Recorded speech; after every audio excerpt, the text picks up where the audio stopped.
Bismillahirrahmanirrahim. Assalamualaikum warahmatullahi wabarakatuh. Sahabat Superpedia yang dimuliakan Allah, semoga kita selalu dalam keadaan sehat walafiat. Amin. Pada masa kekuasaan Khalifah Umar bin Abdul Aziz antara tahun 717 hingga 720 Masehi, terjadi penyerangan dan perebutan daerah kekuasaan di Samra yang saat ini adalah daerah Rusia. Penyerangan tersebut dipimpin oleh seorang panglima perang Muslim yang terkenal, yaitu Qutaibah bin Muslim. Wilayah Samra saat itu adalah wilayah yang sangat strategis. Jika wilayah ini bisa ditaklukkan oleh kaum Muslim, maka wilayah lainnya pun akan ikut ditaklukkan. Berdasarkan gambaran ini, Qutaibah bin Muslim berniat untuk merebut wilayah Samra. Ia berijtihad dan setelah sholat subuh, ia tiba-tiba langsung menyerang wilayah Samra. Masyarakat Samra kaget diserang karena kekurangan persiapan, sehingga wilayah Samra pun takluk di tangan Qutaibah bin Muslim, diikuti dengan wilayah-wilayah di sekitar Samra. Menurut syariat Islam atau peraturan Islam, jika ingin menginvasi suatu daerah, ada aturannya. Pertama, masyarakat di sana diberitahu mengenai Islam terlebih dahulu dan ditempatkan para dai untuk berdakwah di daerah itu. Jika mereka sudah jelas tentang agama Islam tetapi tetap tidak mau menerima, maka akan masuk ke opsi kedua, yaitu membayar jizyah, merupakan upeti atau uang kalau zaman sekarang. Besarnya jizyah atau uang itu dihitung dari per kepala dan uangnya akan menjadi pemasukan perbendaharaan negara Islam. Kata Allah, mereka harus membayar jizyah dalam kondisi mereka terhina karena menolak agama Allah. Namun jika mereka tidak membayar juga, maka akan masuk ke opsi ketiga, yaitu mereka harus diperangi. Qutaibah bin Muslim tidak memberikan pilihan. Beliau langsung menyerang negeri Samra tanpa memberitahu masyarakat Samra tentang Islam dan tanpa meminta jizyah. Akhirnya Samra dikuasai oleh Islam. Pada masa itu dibangunlah masjid-masjid, didirikan pemerintahan Islam, dan ditempatkan hakim-hakim beserta seluruh orang-orang yang berkaitan dengan pemerintahan. Karena wilayah Samra diserang tanpa menawarkan dua opsi tadi, akhirnya tidak semua masyarakat asli di sana masuk Islam. Hanya sebagian yang bersahadat dan beberapa juga bersahadat dalam kondisi terpaksa. Kebetulan Samra banyak didiami oleh kaum-kaum yang menyembah berhala dan jumlah penyihir di sana tidak sedikit. Samra memang terkenal sebagai daerah para penyihir hebat pada zaman itu. Karena penyerangan ini, para petinggi yang mayoritas adalah penyihir bermusyawarah untuk menyelesaikan masalah ketidakadilan yang dilakukan oleh Qutaibah bin Muslim. Mereka merasa tidak diberi tawaran Islam atau diberi jizyah, melainkan langsung diserang. Akhirnya mereka sepakat untuk mengirim seorang pemuda ke negeri Sam untuk bertemu dengan pemimpin Islam di sana, yaitu Umar bin Abdul Aziz. Umar bin Abdul Aziz terkenal sebagai seorang raja yang sangat adil. Jika ia menganggap sesuatu salah, ia akan mengatakan salah, dan sebaliknya. Pemuda ini dipilih karena ia fasih berbahasa Arab, dan ia ditugaskan untuk menyampaikan pelanggaran dan ketidakadilan yang dilakukan oleh Qutaibah bin Muslim. Intinya, masyarakat Samra meminta keadilan kepada Umar bin Abdul Aziz. Maka berangkatlah pemuda ini dari Samra ke Sam. Perjalanan ketika itu memakan waktu yang lama, yaitu 1 bulan karena jaraknya cukup jauh. Setelah ia sampai ke negeri Sam, ia langsung mencari istana Raja Umar bin Abdul Aziz. Ia berjalan menyusuri kota dan melihat bangunan-bangunan megah yang ia kira adalah istana raja. Tetapi ternyata hanya rumah warga. Maka ia berjalan lagi hingga bertemu dengan sebuah bangunan yang menurutnya paling luas dan paling megah yang ia temui di kota itu. Lantas ia pun masuk ke dalam bangunan itu. Setelah melewati pintu masuk, ia melihat sebuah kolam besar tepat di dalam pintu masuk. Di sana banyak orang yang mencuci muka dan membersihkan diri. Maka ia pun ikut mencuci muka di kolam itu. Sebenarnya bangunan megah yang ia masuki ini adalah sebuah masjid dan orang-orang tadi sedang berwudu. Setelah pemuda ini mencuci muka, ia berjalan ke ruang di sebelah kolam itu. Ruang yang ia masuki memiliki kaca-kaca yang luar biasa megah dan besar, serta permadani mahal yang dibentangkan dari ujung ke ujung ruangan. Segala hal di dalam ruangan itu sangat mewah, dan pemuda ini yakin bahwa ini adalah istana dari Raja Umar bin Abdul Aziz. Pemuda ini melihat banyak orang di ruangan tersebut yang meletakkan dahinya di permadani, dan ia bingung dengan apa yang sedang mereka lakukan. Saat itu pemuda ini bukan seorang muslim dan masih menjadi seorang yang menyembah berhala. Ia pun berjalan di ruang itu sampai akhirnya kakinya tidak sengaja tersentuh orang yang sedang sujud. Orang ini bertanya, "Kenapa kau injak kakiku?" Pemuda itu menjawab, "Saya tidak tahu kalian ini sedang apa." Orang yang tersentuh itu menjawab, "Ini masjid, kamu kaum muslim, kami sedang sholat, kamu ini siapa?" Maka akhirnya pemuda ini bercerita tentang dari mana asalnya dan apa tujuannya datang ke negeri Syam. Ia juga bilang bahwa ia bukan seorang muslim. Kemudian orang yang tidak sengaja terinjak tadi mendakwai pemuda ini tentang Islam. Pada akhirnya pemuda ini tertarik pada Islam dan mengucapkan syahadat sehingga ia pun menjadi seorang muslim. Lalu pemuda ini bilang, "Saya tetap akan menyampaikan amanah dari masyarakat Sampah. Saya ingin bertemu dengan Khalifah Umar bin Abdul Aziz untuk meminta keadilan." Kemudian pemuda ini diantar ke suatu tempat di mana bisa dilihat sebuah rumah sederhana kecil terbuat dari tanah. Pintu rumahnya terbuka dan terlihat seorang ibu sedang membuat kue. Di depan rumah itu ada seorang laki-laki tua yang sedang menambal rumahnya yang bolong dengan segumpal tanah basah. Lalu orang yang mendampingi pemuda berkata, "Kau lihat orang tua itu, itulah Amirul Mukminin Khalifah Umar bin Abdul Aziz." Lalu si pemuda ini kaget dan heran. Yang benar saja seorang raja kaum muslimin tidak tinggal di istana, melainkan di sebuah rumah kecil dari tanah liat, pikirnya. Kemudian ia berkata lagi, "Kau tidak perlu khawatir, memang benar orang tua itu adalah Umar bin Abdul Aziz, dan kau akan mendapatkan keadilan yang seadil-adilnya dari beliau." Setelah itu orang yang mendampingi pemuda itu meninggalkannya.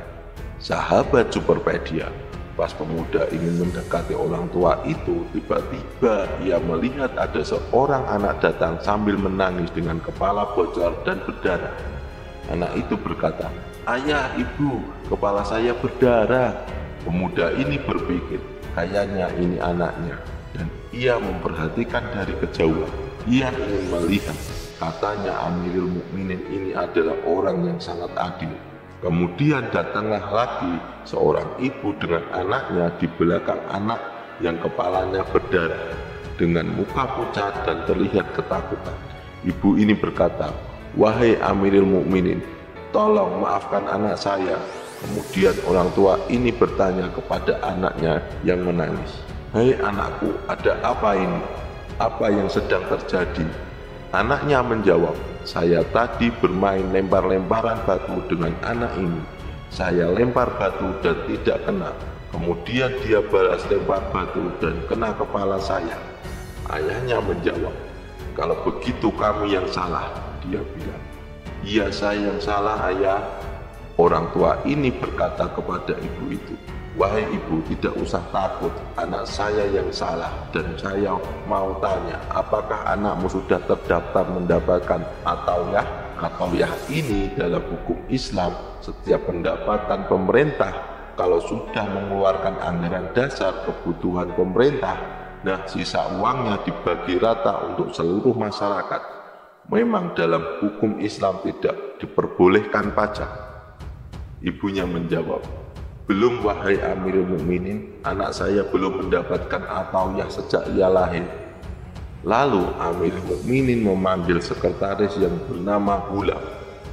Hei Gulam, tolong kesini, tolong dicatat dan akumulasi berapa yang harus diterima anak ini sejak ia lahir hingga saat ini.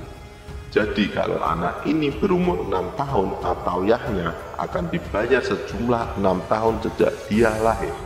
Kemudian Amirul Mukminin menyuruh Gulam lagi, tolong iklankan di seluruh masyarakat bahwa siapa saja yang belum mendapatkan atauyah boleh melapor dan mengambil jatah atauyahnya kapan saja yang ia mau.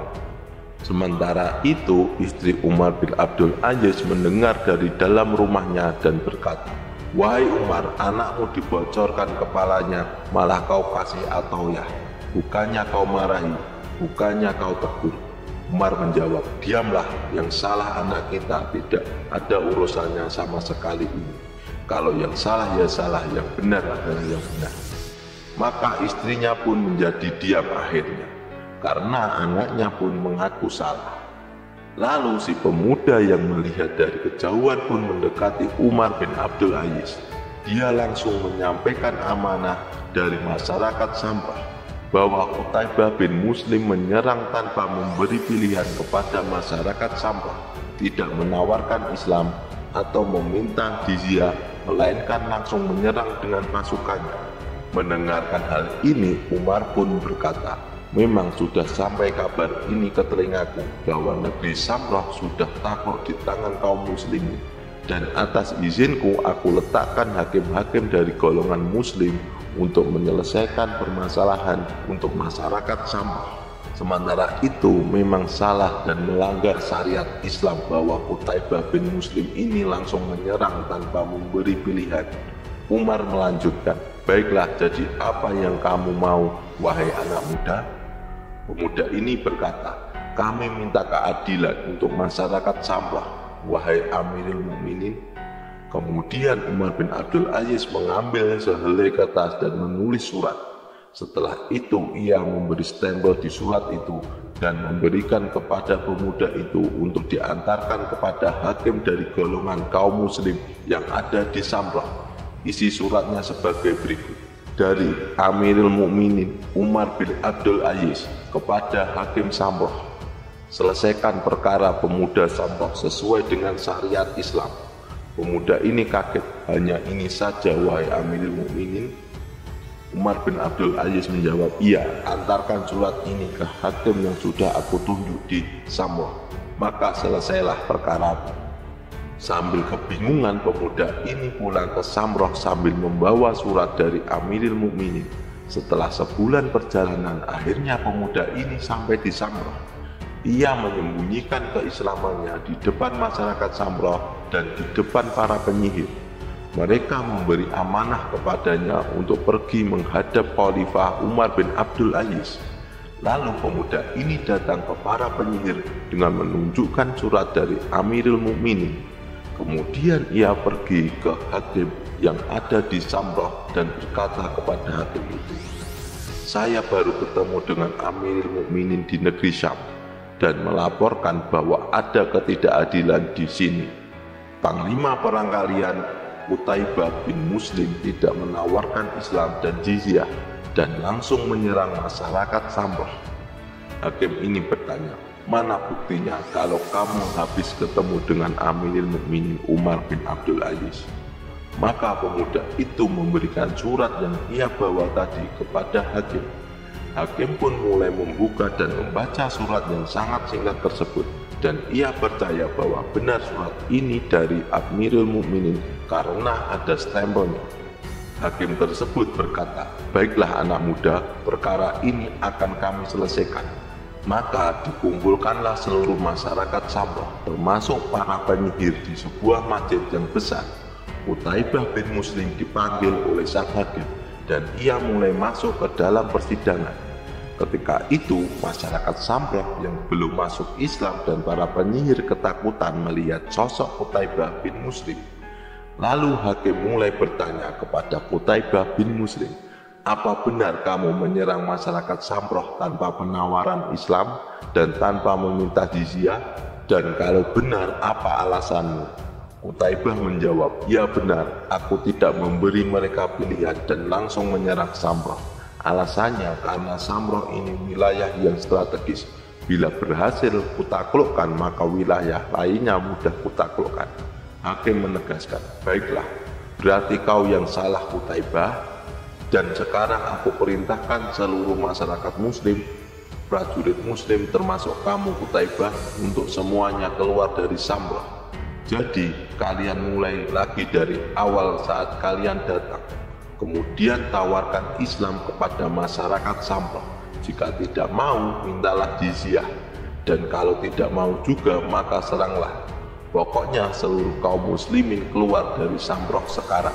Mendengar keputusan hakim ini, para penyihir dan pemuda tadi sempat tidak percaya bahwa hakim yang sudah tua ini bisa mengomando seluruh masyarakat muslim.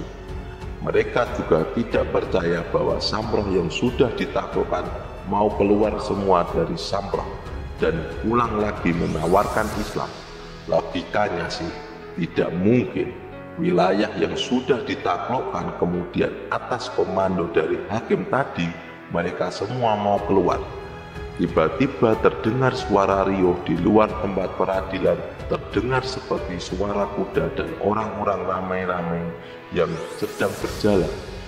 Ketika mereka melihat ternyata orang-orang dari kaum muslimin berbondong-bondong keluar dari Samroh, mereka membawa kuda, onta, dan semua hewan ternaknya untuk meninggalkan Samroh. Para penyihir pun kaget, ternyata mereka benar-benar semua mau keluar dari Samroh. Begitu sulit dipercaya bahwa kaum muslimin ini mau menuruti apa yang diperintahkan hakim. Jadi seluruh orang termasuk Qutaibah dan pasukannya berjalan menuju gerbang pintu masuk Samroh. Pemuda yang menyembunyikan Islamnya berkata kepada para penyihir, "Apakah kalian lihat bagaimana keadilan mereka?" Kemudian kata pemimpin para penyihir, "Ini benar-benar belum pernah kita lihat ada manusia yang seperti ini. Sudah menang, sudah berkuasa, sekarang mau pergi keluar, terus mau tawarkan kembali tentang Islam dan tawaran jizyah." Pemuda ini berkata lagi, "Sesungguhnya saya waktu kalian mengutus saya ke sana, saya sudah masuk Islam. Karena saya kagum dengan agama mereka dan keadilan yang mereka buat. Kalau mereka ini memimpin dengan keadilan, kenapa kita tidak terima mereka?" Setelah perkataan pemuda ini, akhirnya pada saat itu seluruh penyihir ini bersyahadat dan semua masyarakat Samroh masuk Islam. Dan dengan segera pemuda ini memanggil rombongan yang akan keluar dari Samroh. Katanya, "Kalau begitu kami menerima, kalian tidak usah keluar dari sini." Hingga pada akhirnya mereka semua bersyahadat di masjid. Pada saat itu karena keadilan Islam inilah yang membuat hati para penyihir itu terketuk dan mendapatkan hidayah. Mereka mau meninggalkan berhala yang mereka sembah dan mulai bertauhid kepada Allah. Akhirnya seluruh Samroh menjadi umat muslim karena peristiwa ini. Jadi itulah kisah nyata tentang para penyihir yang masuk Islam di negeri Samroh. Semoga cerita ini bermanfaat. Yang benar datangnya dari Allah Subhanahu wa Ta'ala. Kesalahan itu datangnya dari saya pribadi sebagai manusia biasa. Sampai ketemu di video selanjutnya. Saya akhiri. Wassalamualaikum warahmatullahi wabarakatuh.